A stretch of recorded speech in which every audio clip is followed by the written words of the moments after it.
Welcome to Blue Talks.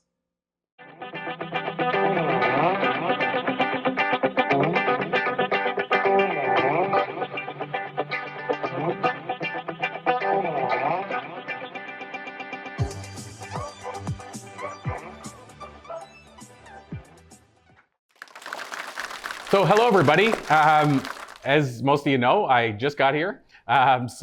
We're ready to kind of jump right in. I'm kind of just getting into the mix. Did I miss anything in New York the last 2 days? I kind of heard that I have. So I'm excited to do a live interview here. We try to do this at every Blue Talk so we can do almost like a live podcast type experience. And so Tom, this is our first time meeting. Yeah. And your book, I just heard the title, which I think is brilliant. So we're gonna jump right in, but let me ask you first of all, can you share the title of the book? It's Legendeering, right? Legendeering, yeah. Okay, yeah. Legendeering. Legendeering. And I'll just tell you offside, Heidi told me it and she said, yeah, his book is called Legendary. That she said it right. I heard legendary and I'm like, so it is legendary or it's called legendary, but it's legendeering. So right. Where did that name come from? That's where I want to jump in. Yeah, so it's a made up word, obviously, right? Legendeering is a made up word. But I feel good about that because so are a lot of things that we use kind of colloquially in speech, right? So like Velcro's a made up word, Google's a made up word, right? Kleenex is a made up word. So I feel like I'm in good company. But really it came from this idea that ultimately storytelling is a very deliberate process, right? And the book Legendeering is all about this video strategy that I've created that's specifically designed to help businesses communicate more effectively with the communities that they seek to serve. So it's about engineering story, right? In a very sort of deliberative process, building story with a very deliberative process. Hence engineering, right, as part of the word. And story-geering just didn't quite sound right. So I figured I would go with a synonym and I chose legend and here we are, Legendeering. I love it. And I want to dive into your background a bit that would explain why that appealed to you. I will say the made up word thing kind of struck me for a sec because I used to say speakerpreneurship and authorpreneurship for years and launched programs that I named that. And now I'm seeing those two terms often. I'd never seen them before until like maybe a year ago. And now I don't think they took it from me. I think somebody else came up with it. But it's fascinating because this is like 10 years ago I was using those terms. But it is, I mean, to me, it made sense, right? Speakerpreneurship. We're entrepreneurs as speakers and the same with authors. It's just some people write a book to get it to the masses. Some people write it to build a business out of it. So I love the idea of making up words. And I just drove here in a made up word. Uber, I'm pretty sure is a made up word. Lyft with a Y is definitely a made up word. So I think there's a lot of made up word companies that are being very innovative and kind of making a big difference in the world as well. So what in your background made you want to even go down that path of like the storytelling side, tying it all together? Like there must be something in your path that connects to that. Yeah, absolutely. I mean, my backstory is that coming out of college in 2001, I sort of accidentally ended up with an entry-level job in the television industry as a production assistant, right? So I was getting cups of coffee, I was carrying heavy cases of gear around, things like that. And I never really planned to work in production. I actually studied psychology in my undergrad, for my undergrad degree. And so I just kind of ended up in this industry as a stopgap. And I ended up having a great time. I really enjoyed it. It was challenging, it was new, it was interesting, it was fun.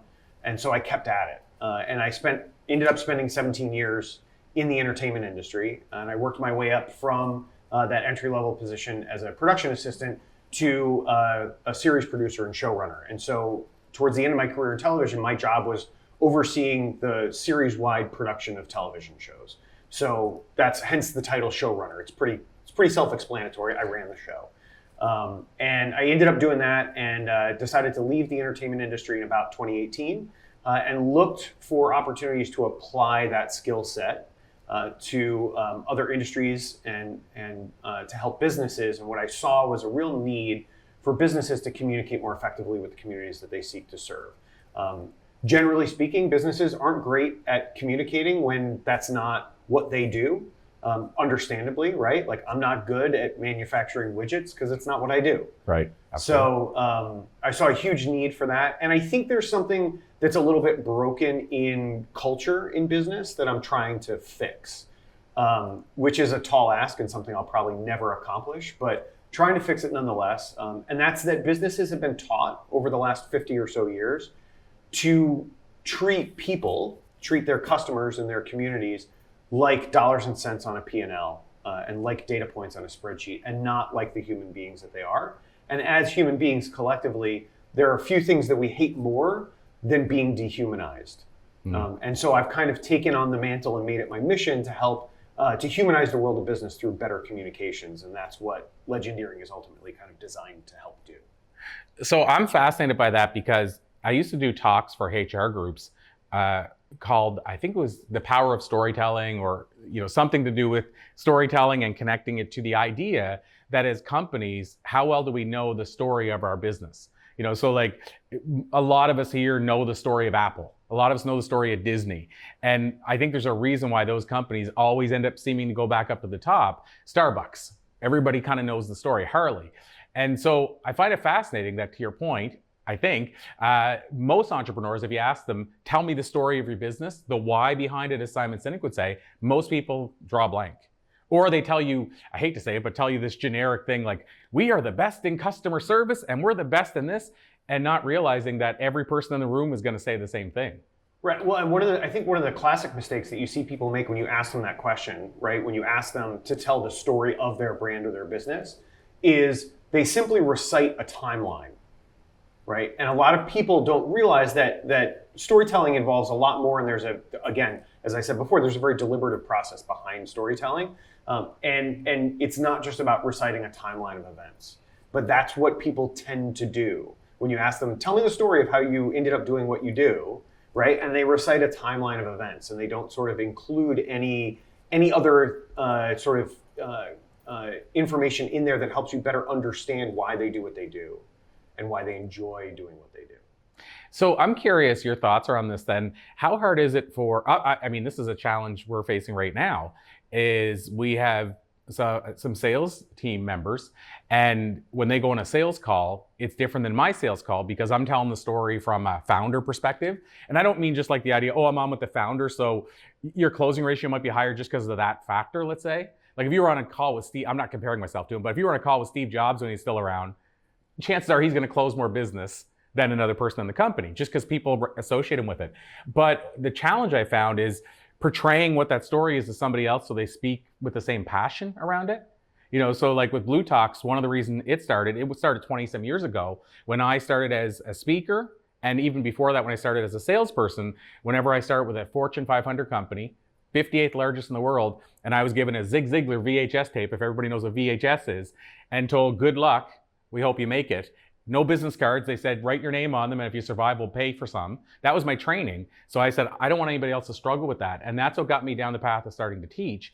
And then when I got into speaking, I had no mentors, and it was so hard to get bookings. I said, I want to help people with this in the future. So that's kind of where it started all those years ago.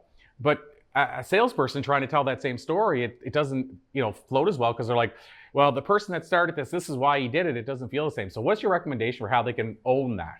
Yeah, so I would say it makes me think of this idea, and this is something I talk about a lot, is that you have to understand and appreciate that no one's ever going to love your baby as much as you love your baby, right? No one's going to ever love Blue Talks as much as you love Blue Talks because you started. Heidi's close. Well, maybe Heidi's close. Maybe Heidi's a close second, but right? But no one's ever going to love your baby the way you love your baby, right? And so what I think you have to look for is what makes that individual passionate about what they're doing.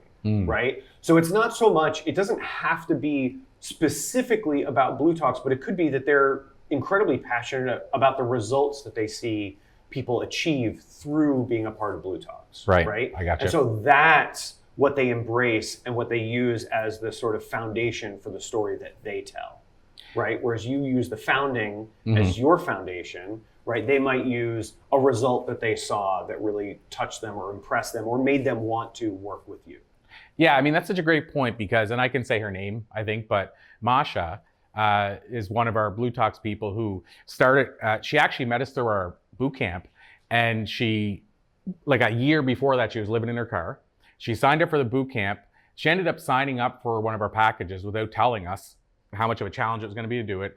She ended up staying with the commitment, And the point is that she went from, a lot of people saw it in real time. She went from, like I say, living in her car not long before, to she got to meet Ken Honda, if you guys know who he is, and got his phone number. And he said she could stay at his place in Japan when she went. She also got to meet the Dalai Lama. She got to go to India and somebody paid for the trip. Like, and go down the list. She ended up, was working on a project with like $50 million and 1,800 homes they're building. All this stuff happened in like 4 months. So she now is on sales calls. And she said it was because of that moment that she stepped up at the boot camp and then the stuff we gave her to support that. So my point is, her on a sales call, to what you're saying, she can tell that story and people go, ooh, I can relate to that.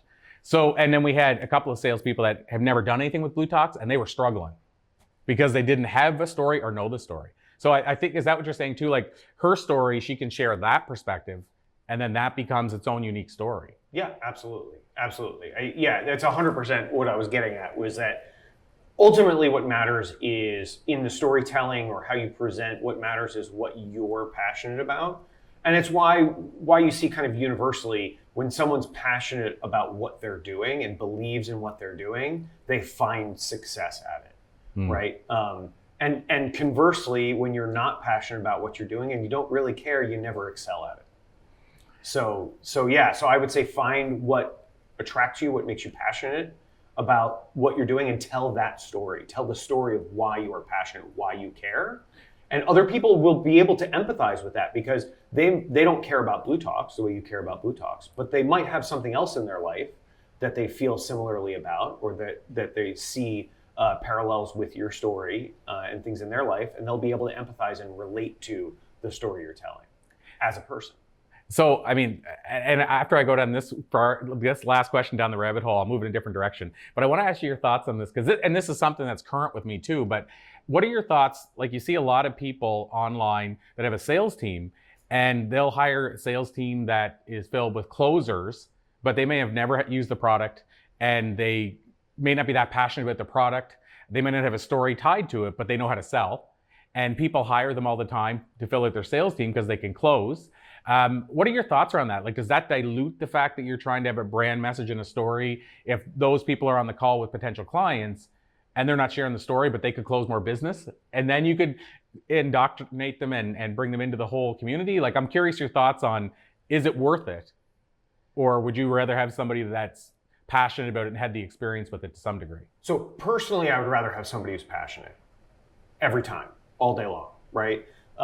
That's me personally. I think it depends on what your goals are. And the way I approach things, I will fully admit, in the same way that I'm personally not everybody's cup of tea, and I'm okay with that, right? I also know that the way I approach things is not the way everybody else should necessarily approach things. At the end of the day, some people's business model might really be predicated on revenue, right? Dollars and cents. That's their driving force, that's their motivation. If that's the case, then yeah, pack your sales team with closers, right? It's going to probably up your burn rate, and that could be a problem down the line. But in the short term, it'll probably help drive revenue faster. Right. But if you really want to build a long-term sustainable brand, I would say passion wins, no holds barred, no question. Love it. Got it. So that's awesome. So if I switch gears a bit, maybe I'll go down the path of the book itself. And so what's the experience? Is this your first book? It is. So I want to ask you about the experience of it. I'm in the middle of a book launch right now. So I know what goes into that, especially if it's a book you're still talking about after the day after launch, because you guys have probably seen a lot of people, they do a launch, and as soon as they can say best-selling author, they're like, done. I don't know what that book's even called anymore. And to me, like, I look at the books that changed my life, like The Alchemist or Celestine Prophecy, and people today, you can go on Amazon. I know because I'm in the same category as Alchemist. 8 different versions of The Alchemist is on the top 100 list. That book is written, 93? And so to me, I would rather have that experience. And I'm not saying 300 million copies, which is, I think, is what it sold. But I'm just saying, like, more people, I think, focus on, let's get the book out. It's a bestseller. I've made the list. I'm done. And so what are your thoughts around that? But also, what's your experience been like launching a book and just with the book? Like, what's the process been? It's been a really interesting experience. It was almost 2 years. It was 2 years to the month from when we started working on the book to when it was released. And it all started with a conversation with my publisher We were introduced by some mutual acquaintances originally because my company, Talix Media, is a media production company. Originally, the thought was that we could help her and her authors develop content around their books to help their book launches. And so we had a couple of connection calls, and at the end of our second call, which also ran long, and I think it was like, by the time that we got to the end of that second call, we were about 3 hours into talking. She said to me, "I want to publish your book." And I just kind of looked at her virtually over Zoom and said, "What are you talking about? What book?" And she said, "Well, what you've been talking to me about, what we've talked about over the last 3 hours that we've been talking is a book. You've got a book. This strategy that you've created called Legendeering, all of the stories that you tell, the way you explain this, it's a book." And I just kind of looked at her and said, "Well, I don't know how to write a book. I don't know what you're talking." And she was like, "I can help you. That's what I do." And so that was in January of 2022. And January of 2024, we released Legendeering, went on sale. And it's been a wild ride. I think for me, I've said from the get-go, and we did kind of a soft launch. We didn't do a hard launch. The goal was never to make any bestseller list per se, right? That's not the goal. The goal is to, as it always was to give people a tool set, a framework that they could apply to their businesses as entrepreneurs, as business owners, as business leaders, that would help them communicate with people, right? As Absolutely. Human beings, and communicate more effectively. And then I think on the other side was to give consumers, to make the book readable for the average person so that consumers would be able to pick it up and be better educated about what they could expect from businesses so that they could start to demand better. Because if we all know, right, if the marketplace demands it, businesses will supply it. And so if the marketplace demands better communication from the businesses that they support, then the businesses will provide that better communication, that human communication. And that's what the goal always was. So since we've talked storytelling and branding to some extent, one of the things I noticed on your bio is the Emmys. And I'm sure that always sort of comes up. And I'd love to get your take, because we have people here watching, but also in the room, that we talk a lot to them about leverage, like the power of leveraging whatever it is. Like if you were, like tomorrow we're going to be on the New York Times billboard. That's going to be leverage for a long time. I think some people are like, well, how many people are going to buy my book and see it at that moment? But it's not only about that. I just did an interview this week with Pix 11, and then they re-aired it on MSN. So to be on MSNBC, Pix 11, and MSN, that I'm going to leverage that for the rest of my life. And so I'm curious on the Emmy side, because I always thought, we have a client of ours, Tasia Valenza, who's an Emmy-winning voiceover artist, and I helped her like totally leverage the heck out of that, because she didn't realize the power of it once she won it. And so my question is, how much do you think that helps you whenever people, let's say, are thinking of booking you as a speaker or thinking of buying the book or whatever, and they see that as part of the bio? Do you think it adds extra credibility? Yeah, absolutely. I think, I'm incredibly fortunate that towards the end of my career in the entertainment industry, I was nominated for a couple of Emmy Awards. Unfortunately, I didn't win, but the nominations I'm proud of nonetheless. And because people know the award, right? Because it's a common award, it's sort of a household name. Because people know what it is, I think it lends a bit of instant credibility. Mm-hmm. That whenever I'm in a position to speak on content production, content development, storytelling, any of those things that are related to media, instantly people go, okay, well, he's been nominated for a couple of Emmy Awards. I know what the Emmys are. I'm going to listen to what he has to say. And so that's why they're there. That's, besides the fact that I'm proud of it, it definitely does lend credibility. And I'm absolutely going to leverage that credibility, because I do want people to listen to what I have to say, because I'm never going to accomplish, even in part, my mission of humanizing the world of business if I don't get people to listen to me. Yeah, I mean, you're speaking my language, because when people say to me the TEDx thing, like, why land a TEDx talk? I mean, obviously, let's get the main things out of the way. You want to have an impact on people's lives. You want to have a legacy talk you can be proud of, and all those things. But I can tell you, probably like the Emmy side, probably like whenever people mention Wall Street Journal, USA Today bestselling author, I notice when those are read in my bio, that's when the people look over.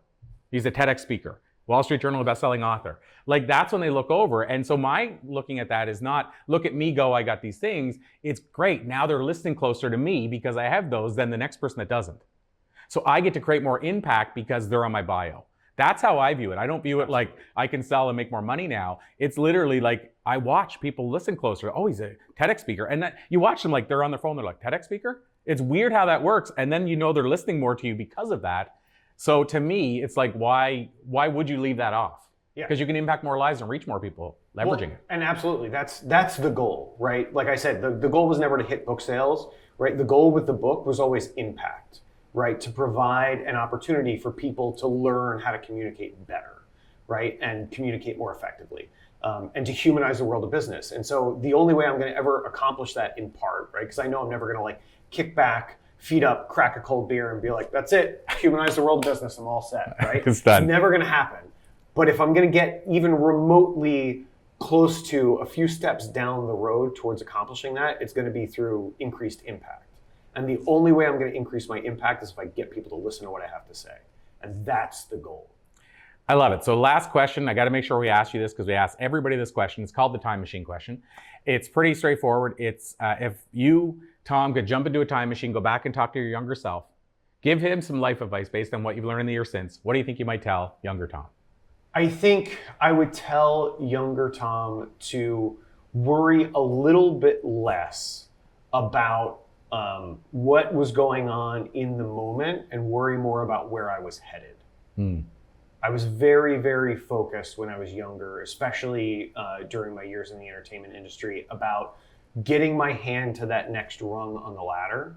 And I was so focused on climbing that ladder that 17 years later, I got to a point in my career where I had the opportunity to kind of look around a little bit, and I realized I didn't even like the view. Wow. I've been climbing the wrong ladder the whole time. So I don't begrudge that experience. I learned a lot. It's you know, we are a sum of our experiences. So I'm incredibly grateful for the opportunities that I had through that career path and the things that I was able to learn, the places I was able to travel to, people I was able to meet, and the stories I was able to tell. But if I had to go back and tell myself something, I would say, look around, look at where you're going, not just where you are right now. I love it. And a friend of ours, Wandana, I love one of the things she always says, and I think she just delivered her TEDx around this, but is what happens if we're all brilliantly solving the wrong problem? Exactly. I just love that. Yeah. And so it makes me think of that, right? Like pushing the ladder against the wrong building. You can climb all day, but it's not going to matter. You're on the wrong side of the house. Exactly. So Tom, this has been an absolute pleasure. I thank you so much. And we'll call it a to be continued. Yeah. Okay, awesome. Definitely. Thank you, everybody. Thanks so much.